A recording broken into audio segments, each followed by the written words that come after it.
कर्म करो तुम ज्ञान से,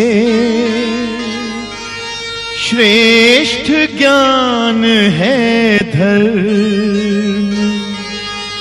कर्म योग ही धर्म है, धर्म योग ही कर्म। किशोर सिंह इंटर कॉलेज रामपुर माझा Ghazipur UP board online class में आप सभी का स्वागत है। जैसा कि आप जानते हैं कक्षा 10 विषय संस्कृत में व्याकरण चल रहा है और पिछली कक्षा में बताया गया था कि प्रत्याहार कैसे बनता है, तो उसका पहले पुनरावृत्ति करेंगे फिर आगे बढ़ेंगे। तो कहा प्रत्याहार, तो बताए थे कि प्रत्याहार जो होता है बनाने के लिए सबसे पहले माहेश्वर सूत्र को याद करना जरूरी है और माहेश्वर सूत्र जो होता है वह 14 होता है। अब देखेंगे प्रत्याहार बनता कैसे है एक बार दोबारा। तो कहा अगर हम लिखेंगे यहाँ पे य और र, तो कहा यड़ प्रत्याहार के अंतर्गत कौन कौन से वर्ड आते हैं। तो कहा कि य, अब देखेंगे पहला अक्षर कहाँ है और यहाँ पर दूसरा अक्षर कहाँ है। तो अब देखेंगे य, तो यहाँ पर पहला अक्षर है और र यहाँ पर दूसरा अक्षर है। तो य से लेकर के र तक के जितने भी वर्ड आएंगे वह यड़ प्रत्याहार के अंतर्गत आएंगे। तो यह कहा य, व, र और इसकी क्या हो जाएगी इत संज्ञा हो जाएगी और ल और अड़ा की भी क्या हो जाएगी इत संज्ञा हो जाएगी। तो य व र ल जो है आपका यड़ प्रत्याहार हुआ।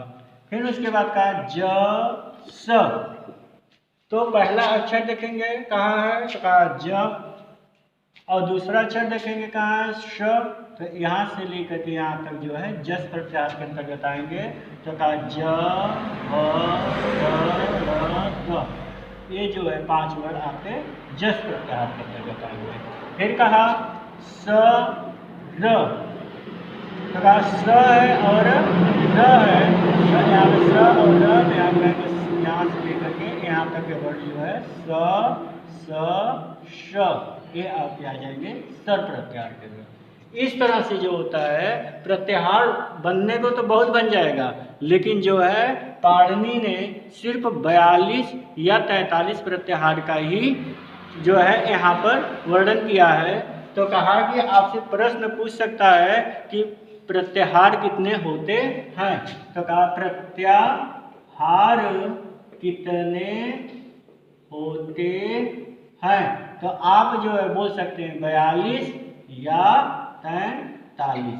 तो आप 42 भी बोल सकते हैं और 43 भी बोल सकते हैं। तो इस तरह से आपका एक प्रश्न बनेगा और इस तरह से आपका प्रत्याहार बनता है।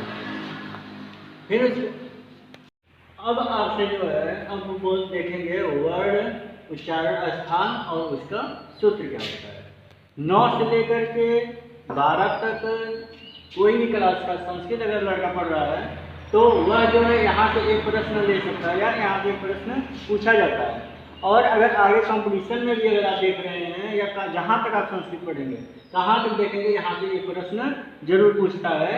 तो यहाँ पर वर्ड लिखा हुआ है, कौन सा वर्ड कहाँ से बोला जाता है और उसका सूत्र क्या है। तो कहा कि अ, क, ख, ग, घ, अंग, ह और विसर्ग इसका उच्चारण स्थान कंठ होता है।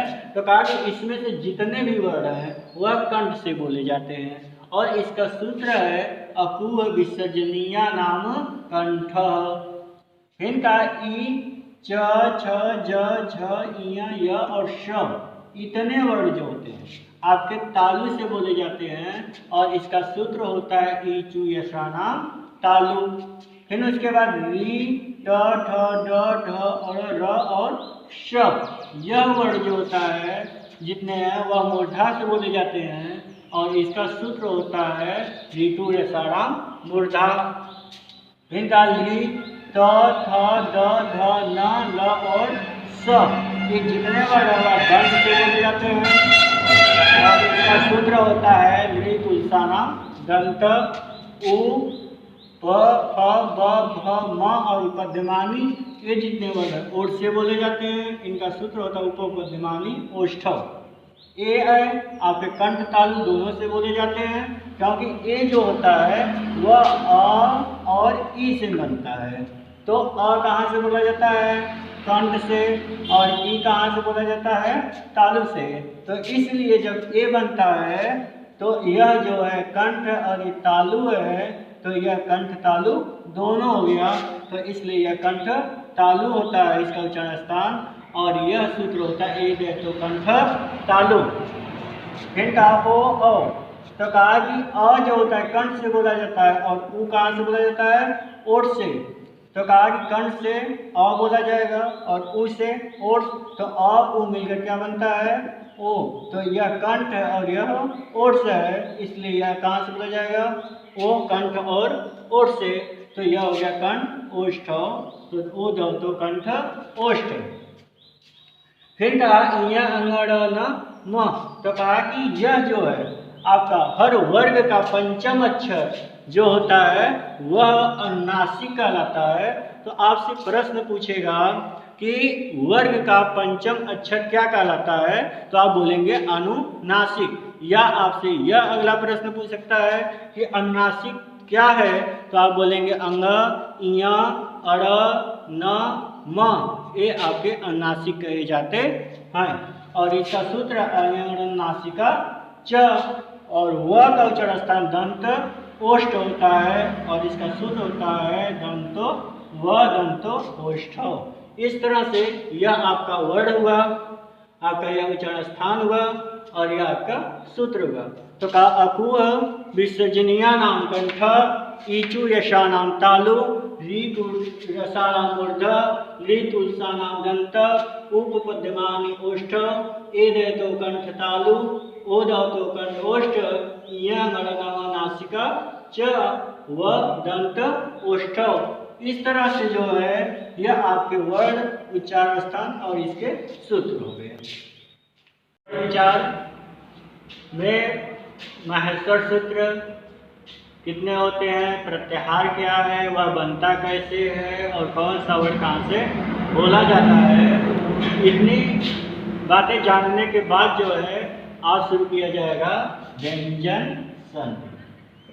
व्यंजन संधि, तो व्यंजन आप जाने गए हैं कि क से लेकर के म तक के वर्ण जो होते हैं स्पर्श व्यंजन कहलाते हैं। यह वर्ण अलग अंतस्थ कहलाते हैं, स जो है उष्म कहलाता है, और जो है व्यंजन 33 होते हैं। तो और जो वर्ण स्वर की सहायता से बोले जाते हैं या जिन्हें बोलने में स्वर की सहायता ली जाए उसे व्यंजन कहते हैं। तो व्यंजन हो गया। तो कहा संधि, तो संधि मतलब क्या बताए थे? मेल या जोड़, अर्थात अब जो जुड़ेगा वह व्यंजन से जुड़ेगा और जो परिवर्तन होगा वह व्यंजन में ही होगा। तो कहा कि व्यंजन के बाद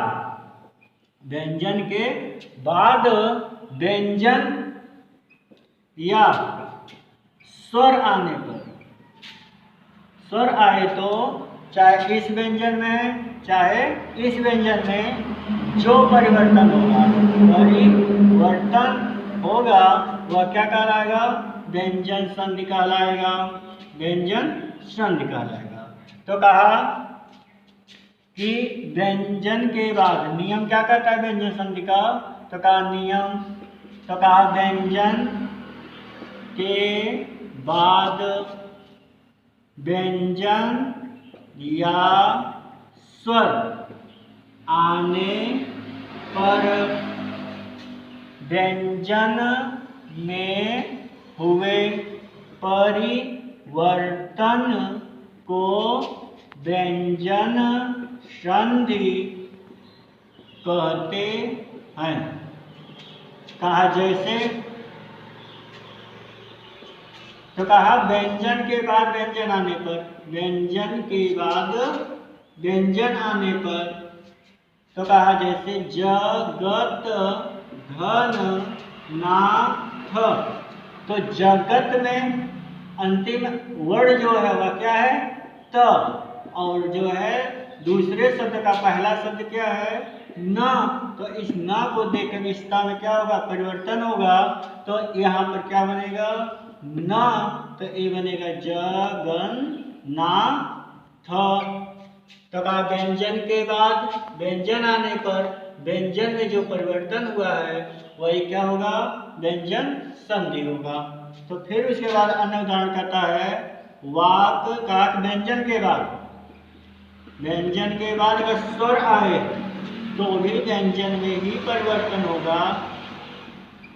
कहा जैसे वा क धन ई स, तो यहाँ पे क है तो क्या बनेगा ग के बनेगा वा गी श। तो कहा कि अगर व्यंजन के बाद व्यंजन आता है तो व्यंजन में परिवर्तन करेंगे तो व्यंजन संधि होगा, लेकिन अगर व्यंजन के बाद अगर स्वर भी आता है तो व्यंजन में जो परिवर्तन होगा वह भी व्यंजन संधि कहलाएगा। तो कहा नियम, तो कहा व्यंजन के बाद व्यंजन आए या स्वर आने पर व्यंजन में हुए परिवर्तन को ही व्यंजन संधि कहते हैं। तो कहा जैसे जगत धननाथ बराबर जगन्नाथ और वाक धन ईश बराबर वागीश, इस तरह से जो है व्यंजन संधि की परिभाषा और यह इसका उदाहरण। अब व्यंजन संधि पर एक एक संधि पर चर्चा करें।